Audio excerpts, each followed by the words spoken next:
Hello everybody. Sorry I'm coming to you so late, so I'm just not going to do a live. I'm just going to do a recording of my reading because it is so late. It's been a busy day. So I'm just going to go get right into it because it's really late. But I still wanted to get this in. I felt like I had to get this in. So this is January 8th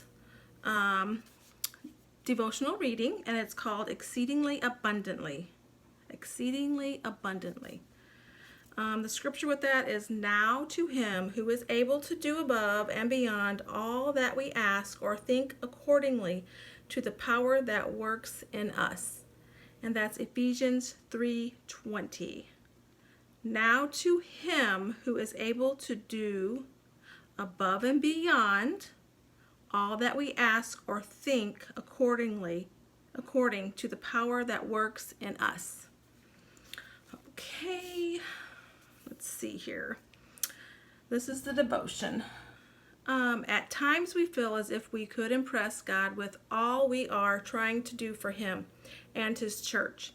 Yet God has yet to be impressed with even the most grandiose human aspirations. And I will read Psalms 8:3-4. That goes with that later. "You will never set a goal so big or attempt a task so significant that God does not have something far greater that he could do in and through your life." Wow. That speaks. I will read that again. "You will never set a goal so big or attempt a task so significant that God does not have something far greater that he could do in and through your life."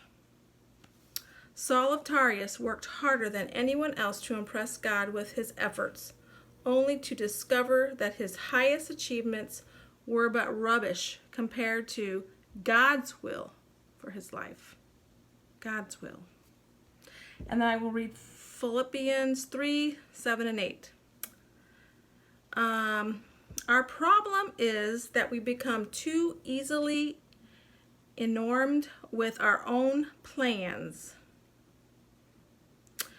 If we are attempting to do noble or difficult things, we assume that we must be experiencing the maximum potential for our lives and that God must, therefore, be pleased with us. Until we have heard from God, we cannot even imagine all that our lives could become or all that God could accomplish through us. That's awesome. We need to remind ourselves that the Father sees the big picture, that his power far exceeds our limited imagination. We must set aside our own agenda, however lofty. We must never become satisfied with our own dreams, for they are finite at best.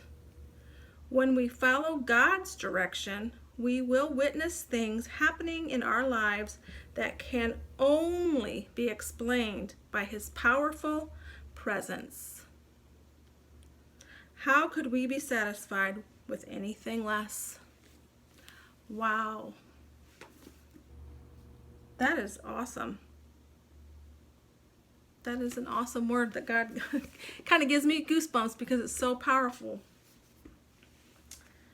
Maybe you'll re-listen to this devotion because I think I'm going to reread it after this because it was so good. I hope you guys are having a good weekend. Well, the start of the weekend. It's Friday. Hope everybody has a blessed and safe weekend. Okay, so Psalms 8:3-4. Let's see, Psalms 8:3-4. Okay, here we go. Let's see.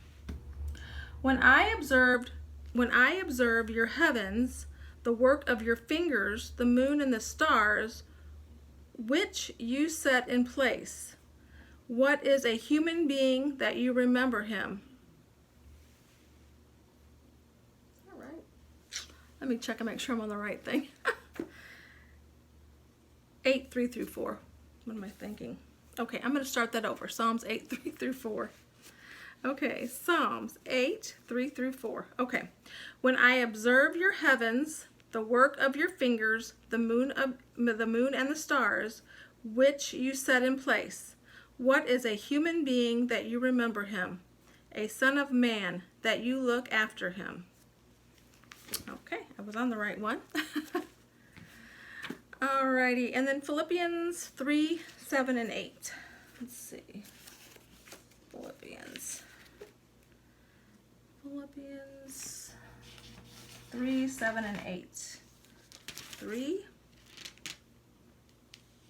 There we are. 3, 7, and 8.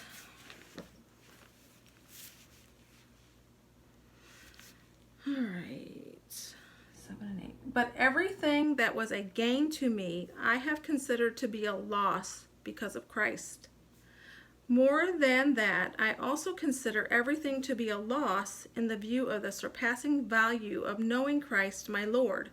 Because of him, I have suffered the loss of all things and consider them as dung, so that I may gain Christ. Yes, we must lose to gain Christ. And that to me is the best sacrifice. I would lose everything just to gain Jesus Christ in everything in my life, every area in my life. It's worth it. It's worth it. It's worth just giving everything up for God. And I hope everybody can feel that way too eventually and not be so caught up in everything in the world and what they want to accomplish and trying to climb the ladder because they're going to get successful, and just let God supply for you. So anyway, I hope everybody has a great weekend, and I will see you the next day.